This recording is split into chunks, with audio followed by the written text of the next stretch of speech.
이번 실적 발표에서 좀 특이한 점은 제가 개인적으로 이 실적 발표 기간마다 몇 차례 걸쳐서 어닝 서프라이즈를 낸 기업, 그리고 어닝 쇼크를 낸 기업, 어닝 서프라이즈, 어닝 쇼크 많이 들어보셨죠, 여러분? 그래서 이러한 기업들 리스트를 쭉 나열을 해서 전해드립니다.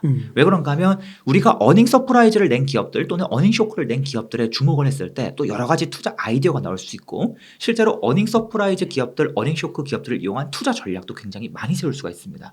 개인적으로도 어닝 서프라이즈, 어닝 쇼크 기업들을 이용한 투자 전략이 100가지가 넘게 있어요. 네. 투자 모델들이. 아무튼 이 기업들만 살펴봐도 투자 기회가 많이 나오는데요. 이번 분기는 유독 어떤 특징이 있는가? 이번 분기는 유독 어닝 쇼크를 낸 기업들이 많습니다. 굉장히 많습니다. 지금 리스트 일부만 가져온 것인데요. 나머지 리스트는 역시 제 블로그 오시면 볼 수 있습니다. 우리나라 경제가 안 좋은 건가요? 지금 업종 전반적으로 분위기가 안 좋고 특히 이 어닝 쇼크를 유독 많이 낸 섹터들이 몇 개가 있습니다. 유독 몇 개의 섹터가 굉장히 한순간에 갑자기 안 좋아졌기 때문에 쇼크가 막 나온 것이라고 좀 볼 수가 있겠습니다. 근데 보통은 이제 실적 발표 기간 때 어닝 서프라이즈를 낸 기업의 수가 100개 정도라면 어닝 쇼크 안 좋은 기업들은 보통 한 150개에서 170개 정도 되는데 이번 실적 발표 기간에는 어닝 서프라이즈 기업들이 만약 100개라면 어닝 쇼크 기업들이 막 200개에서 300개까지도 나왔어요. 더 많았네요. 엄청나게 많았던 것이죠. 그래서 지금 주식시장이 안 좋은 이유가 뭐 여러 가지가 있겠지만 실제로 기업들 실적도 굉장히 좀 시장 기대치 대비 많이 못 나오고 있어서 안 좋은 상황이다. 그래서 이게 좀 특징적인 상황인데요. 중요한 점 또 한 가지가 무엇인가 하면 어닝 쇼크가 이렇게 많이 나오다가도 또 다음 분기, 다다음 분기로 갈수록 또 다시 점점점 어닝 서프라이즈가 많이 나오면서 즉 사람들이 이제 안 좋아졌으니까 안 좋다라는 생각하다가 다시금 좋아지는 기업들이 많이 나오기 시작하면 또 서프라이즈가 막 나오는 겁니다.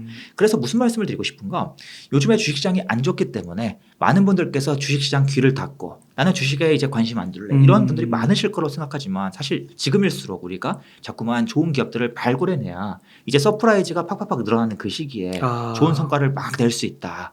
그래서 좀 역발상으로 좀 접근하시면서 위안도 삼으실 겸 주식시장, 주식계좌가 팔았을수록 잘 기분이 안 좋잖아요. 근데 오히려 좀 조금이라도 더 위안을 삼으실 수 있도록 좀 이 말씀을 꼭 전해드리고 싶습니다. 그 어닝 쇼크가 나왔다는 거는 다음 분기나 뭐 다다음 실적이 있어서 조금 그래도 이게 약간 뭐 기저효과라고 해야 될까요? 그런 게 있으니까 조금 주가에 있어서도 긍정적으로 반영될 수 있겠다 이렇게 생각해 볼 수 있는 걸까요? 사실 어닝 쇼크 기업들은요 조금 위험합니다. 그러니까 어닝 쇼크 기업들은 보통은 좀 높은 확률로 우리 지금 안 좋아지는 시작 단계예요. 인 경우가 좀 더 많습니다. 그래서 그렇군요. 사람들이 좋다고 생각했다가 생각보다 안 좋은 게 쇼크거든요. 그래서 지금까지는 좋았던 경우가 많은데요. 어닝 쇼크 기업들도 분류하는 방법이 몇 가지가 있습니다. 어닝 쇼크 기업들을 또 개인적으로 한 80가지 정도로 분류를 할 수가 있거든요. 근데 보통은 또 어떤 이슈가 있냐면 그동안 좋았다가 쇼크가 나온 기업들 은 아무래도 다음번에 또 좀 안 좋을 가능성이 좀 있는 편이고요. 통계적으로 봤을 때. 그에 반해서 좀 무관심. 얘 뭐지? 그러다 갑자기 쇼크가 나왔던 기업들. 이러한 기업들은 좀 기업들마다 케이스 바이 케이스다. 이 중에서 갑자기 또 좋아지는 기업들도 있고 좀 케이스 바이 케이스다. 그래서 여러 가지로 좀 나눠서 해석할 수 있기 때문에 기업들별로 봐야 된다고 말씀드리겠습니다. 네. 그러면은 이제 어닝 쇼크에 대해서 지금 이렇게 말씀을 해주셨는데요. 우리가 실적을 볼 때 어닝 서프라이즈와 어닝 쇼크 어떤 관점으로 좀 봐야 되는지 설명 부탁드리겠습니다. 그 실적을 보실 때 많은 투자자께서 잘못 이 실적을 보시는 가장 흔한 실수 중 하나가 또 무엇이냐면요.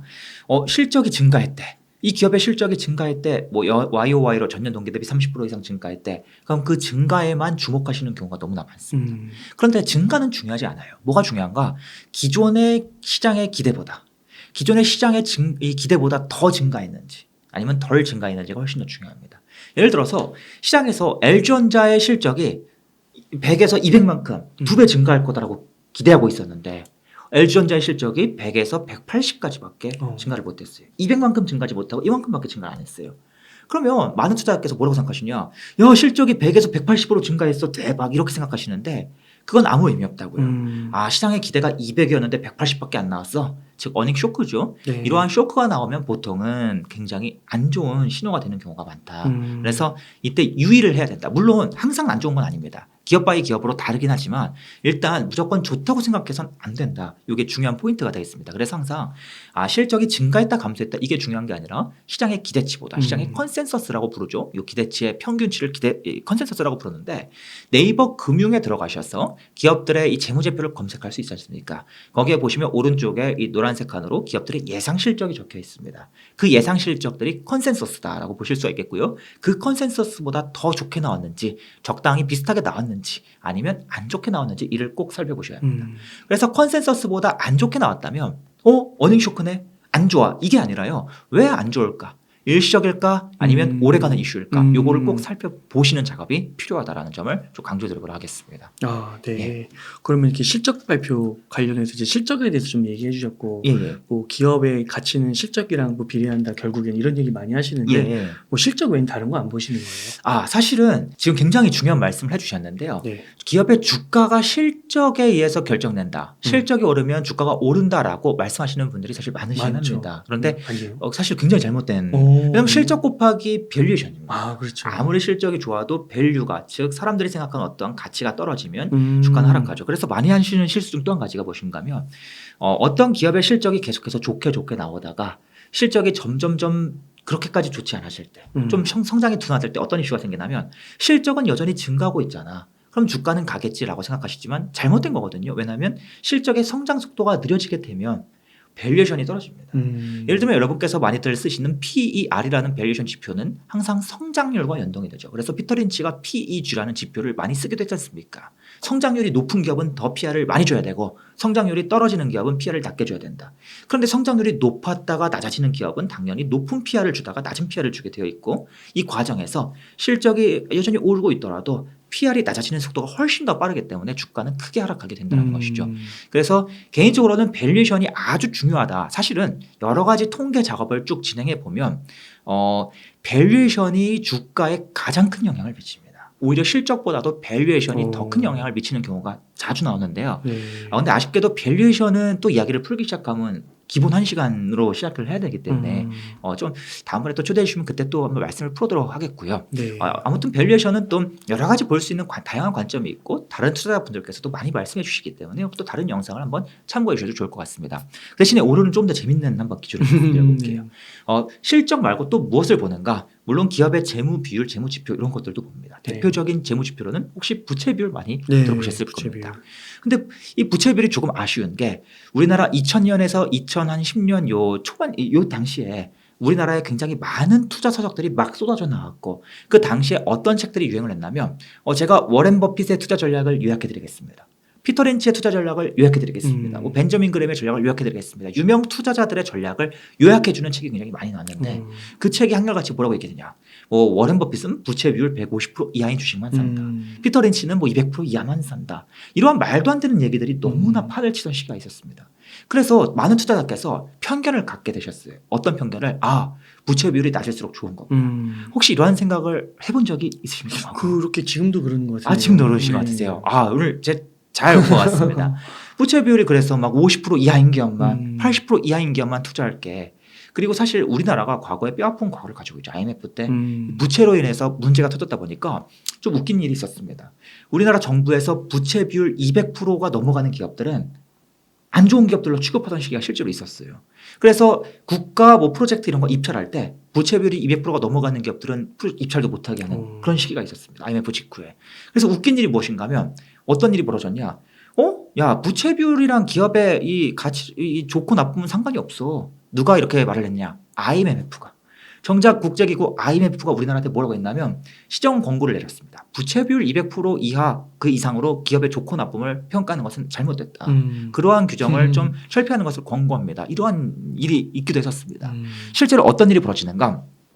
부채 비율이 낮으면 낮을수록 좋다고 생각하는 게 일반적이지만 꼭 그렇지 않습니다. 만약에 기업의 실적이 꾸준히 성장하는 그러한 기업이라면 이 기업의 어떠한 현금 흐름이나 이러한 부분에 문제가 없는 기업이라면 오히려 적당한 부채를 끌고 사업을 하는 기업이 레버리지 효과가 날 수도 있고요. 그리고 기본적으로 기업들은 내가 빚을 지지 않아도 어디서 차입을 끌어오지 않아도 사업을 하다 보면 자연스럽게 부채가 늘어나는 그러한 기업들도 굉장히 많습니다. 네. 혹시 NHN 한국사이버결제라는 기업이 그 저희 결제 사업을 하지 않습니까? 네. 저희가 식당에서 결제를 하죠. 밥을 먹고 10,000원 딱 결제를 하면 부채로 잡히네요. 맞습니다. 이 NHN 한국사이버결제 같은 기업들이 결제를 대행해주고 그 현금을 회수해 가는데 이 과정에 현금이 부채로 잡히죠. 결제 대금이 늘어날수록 NHN 한국사이버결제는 성장하는 기업인데 부채가 많아질수록 좋은 기업인데 우리는 부채 비율만 가지고 판단하면 안 된다는 것입니다. 그래서 어떤 결과가 나오는가 그래프를 보여드리겠습니다. 이 그래프가 무엇인가? 자, 우리가 기업들의 2003년부터 지금까지 수많은 기업들에 쭉쭉쭉 투자를 했을 때 어떤 기업들에 투자하는가? 우리나라 주식시장에 있는 기업들을 10개의 그룹으로 쪼갭니다.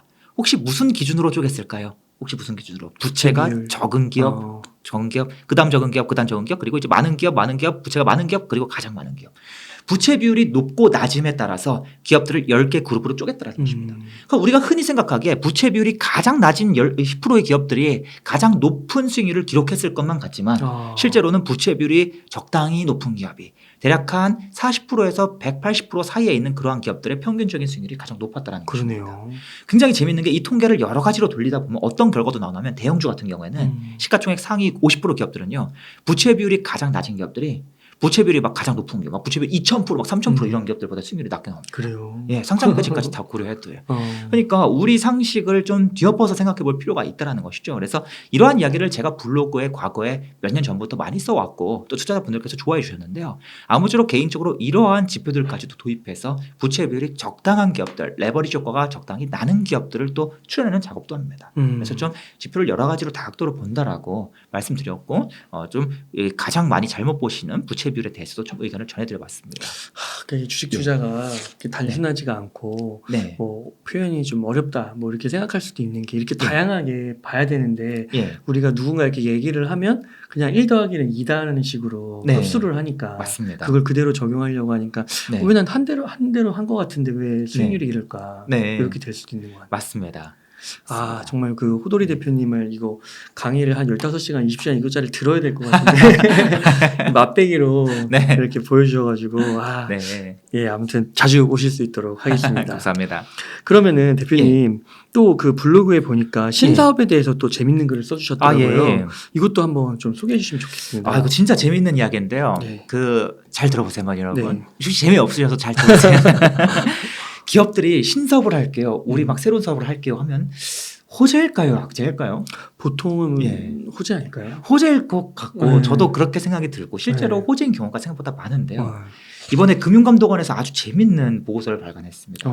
한번 예를 바로 한번 들어보도록 하겠습니다. 현대건설이라는 기업이 건설사지 않습니까? 건물을 짓는 기업인데 이 기업이 건물만 짓는 게 아니라 플랜트만 만드는 게 아니라 또 새로운 사업을 계속해서 추진하고 있습니다. 그 사업이 무엇인가? 바로 전력을 중개하는 사업. 특히 신재생 에너지 쪽에서 전력을 뭐 풍력 같은 걸로 만든 다음에 이거를 막 중개하는 사업을 신사업으로 추진하고 있습니다. 이러한 신사업의 내용은 어디 가서 볼 수 있는가? 여러분께서 전자공시 사업보고서 들어오셔서 정관에 관한 사항 들어가시면 바로 보실 수 있습니다. 그런데 문제가 있습니다. 기업들이 이처럼 신사업을 할게요 쓰는 건 너무나 쉬운데 어떤 이슈가 있냐면 많은 기업들이 우리 진짜 이 신사업을 추진해보자가 아니라 야 요즘에 주식시장에서 뭐 로봇이 핫하더라. 메타버스가 핫하더라. 맞아요. 야 우리도 그거 신사업으로 2차 전지 때 그랬잖아요. 2차 전지도 맞습니다. 그거 껴놓자. 왜? 주가가 막 폭등하는 거죠. 맞아요. 그럼 그 가운데서 누군가 차익을 내는 거죠. 기업의 내부자들이. 그래서 신사업을 딱 하겠다라고 이야기만 해놓고 신사업을 안 하는 기업들이 너무나 많다는 겁니다. 그래서 금융감독원이 무슨 지침을 새롭게 내렸냐. 올해 하반기부터 적용됐습니다. 야 신사업 니네가 하겠다고 썼어? 지금까지 그거 쓰는 거 의무였잖아. 근데 이제 그것만 쓰지 마. 앞으로 모두 써? 신사업 하겠다고 썼으면 그 신사업이 지금 어떻게 진행되고 있는지 구체적으로 써. 그걸 구체적으로 추가로 쓰라고 추가 항목을 쓴 겁니다. 그래서 현대건설의 이 공시를 추가로 보시면요. 우리가 이 신사업을 위해서 지금 200억 원의 투자를 계획하고 있고요. 그다음에 10명 규모의 이 직원들을 데리고 와서 팀을 꾸렸습니다라고 아주 구체적으로 명시한 걸 볼 수가 있습니다. 이게 원래는 없었어요. 이런 항목이. 올해 하반기부터 이번 이 사업보고서부터 시작된 거예요. 좋은 방향인 아주 것 좋은 같은데요. 방향입니다. 그런데 문제가 무엇인가? 금융감독원이 이렇게 지침을 내렸는데 신사업을 하겠다라고 이야기한 기업들 절반이 좀 안 되는 기업들이 이걸 다 누락했습니다. 다 뻥이었구만. 근데 정말 더 재밌는 게 뭔지 아십니까? 누락한 기업들 유독 누가 많이 누락했는가? 여러 가지 신사업 중에서도 특히 바로 이 신사업이요. 메타버스, 수소, 로봇, 2차전지. 진짜요? 이 사업을 하겠다라고 한 기업들의 무려 65%가, 다른 기업들은 30% 정도인데 유독 이 신사업을 하겠다라고 한 기업들은 65%가 이걸 다 누락해버렸습니다. 요즘에 예. 코스피나 코스닥이나 우리 한국 증시에 대한 불신이 점점 더 커지는 것 같아요. 맞습니다. 안타깝네요, 참. 예, 정말 안타깝죠. 그런데 금융감독원의 리포트를 조금 더 살펴보면요, 그 신사업을 누락한 기업들이 굉장히 높은 확률로 지난 3년 연속 적자인 기업들. 사실 저희가 투자하다 보면 3년 연속 적자인 기업 생각보다 찾기 쉽지 않거든요. 내가 그걸 집중적으로 찾아도 잘 안 나와요. 그런 기업들이 무려 40%. 그렇구나. 그리고 자본 잠식에 있는 기업도 있고, 그다음에 이번에 이미 벌써 우리 신사업하겠습니다라고 딱 명기하자마자 주가가 붕 떴잖아요. 막 2,000주 하겠습니다. 말만 해도 주가가 막 몇 %씩 올랐잖아요. 그리고 나서 불법적으로 차익을 누려서 적발된 기업들도 적자 났다는 것입니다. 그래서 그런 기업들이 굉장히 많았다. 금융감독원이 주의하세요라고 지침을 내렸다는 겁니다. 그런데 더 재밌는 게 뭔지 아십니까? 기업들이 우리 신사업을 추진할게요. 그런데 신사업이 지연될 수도 있죠. 그렇죠. 원치 않게 지연될 수도 있지 않습니까? 그러면 이제부터는 지연된다면 그 이유도 다 쓰라는 겁니다. 이 아래다가 왜 지연돼 그것도 다 쓰라는 겁니다. 그래서 실제 사례로 BGF 리테일이라는 기업이요. 네. 우리 아시는 CU 편의점이지 않습니까? 그럼 우리가 편의점 사업만 하다가 앞으로는 모두 하겠다. 우리 고속도로에 있는 휴게소 사업도 하겠습니다라고 작년에 발표했었거든요. 정관에 또 써놨었거든요. 그런데 문제는 이 BGF 리테일이 지금 1년 반이 넘도록 이 휴게소 사업 성과가 하나도 없습니다. 근데 지금까지는 그걸 이유를 소개를 안 해도 됐었어요. 어느 누구도 몰랐었습니다. 써주지를 않았기 때문에. 근데 이제부터는 의무로 쓰라는 겁니다. 그래서 이번 분기에 드디어 나왔습니다. 이유가 써 있습니다. 뭐라고? 우리 고속도로 휴게소 사업이요, 계속해서 하고 있어요. 근데 문제가 있습니다. 고속도로 휴게소 사업을 하려면 우리가 휴게소를 그냥 생으로 차릴 수 있는 게 아니라 기존 휴게소를 뺏어와야 되는데, 그러려면 기존 휴게소들의 이 계약이 끝나고 우리가 거기 입찰에 들어가야 되는데 아직 계약이 끝난 휴게소가 없습니다. 그래서 우리가 어쩔 수 없이 아직은 계약을 기다리고 있습니다라고 아주 상세하게 써줬다는 겁니다. 그럼 우리가 이걸 읽으면 지연될만 하구나라고 알 수 있지 않습니까? 그래서 이처럼 이유를 쓰라는 게 감독원의 지침인데, 역시나 이번에도 사업이 지연되고 있는데도 이 이유를 싹 다 누락한 기업들 있어. 앞에서 2차전지, 메타버스, 수소, 로봇 하겠다는 그 기업들이 역시나 이번에도 또 다 전반기 때 날아갔던 주식들이잖아요. 맞습니다. 그래서 이걸 꼭 주의하셔야 된다. 주의하셔야 된다. 사실은 이 지연되고 있는 이유를 써도 그 내용을 모두 신뢰할 수는 없거든요. 신뢰할 수 없는 기업들도 꽤 많고요. 예를 들면 우리가 막 엄청나게 큰 사업을 하겠다고 떠벌리는 기업들이 실제로는 자금력이 부족하기 때문에 결국엔 못하는 기업도 굉장히 많습니다. 앞으로도 많이 나올 거고. 그렇겠네요. 써놔도 지금 비정상인 기업들이 수두룩할 판에 아예 안 썼다는 건 진짜 이거는 자신이 없다는 겁니다. 실수로 누락할 가능성은 거의 없습니다. 왜 그런가 하면 기업들이 우리 신사업 하겠다라고 하면 그거 아주 적극적으로 홍보하고, IR 담당자가 여기저기 막 홍보하러 엄청나게 다니는데 보고서만 해도 엄청날 것 같은데요. 사전에 작성하는 것만 해도. 맞습니다. 엄청나죠. 그래서 실제로 신사업을 하겠다는 기업들은 아주 내용을 꼼꼼하게 채워넣고 있는데, 그거를 깜빡하고 누락했다는 건 솔직히 너무 좀 아닌 변명이다라고 볼 수가 있겠다라는 것이죠. 맞네요. 그래서 이번에 공시에 지금 정관에 관한 사항 이 부분이 많이 바뀌었으니까 이번 분기부터는 꼭 이런 부분도 함께 참고하세요라고 제가 글을 올린 바 있었습니다. 재밌네요. 네. 재미있고 너무 유익한데요. 예. 그리고 이런 부분들은 참 잘하고 있는 것 같습니다. 금융감독원이. 금융감독원이 뭐 이런저런 욕도 먹지만 뭐 솔직히 비판할 여지가 한둘은 아니긴 합니다만, 분명히 좀 이런 부분은 긍정적인 것 같습니다. 네, 감사합니다.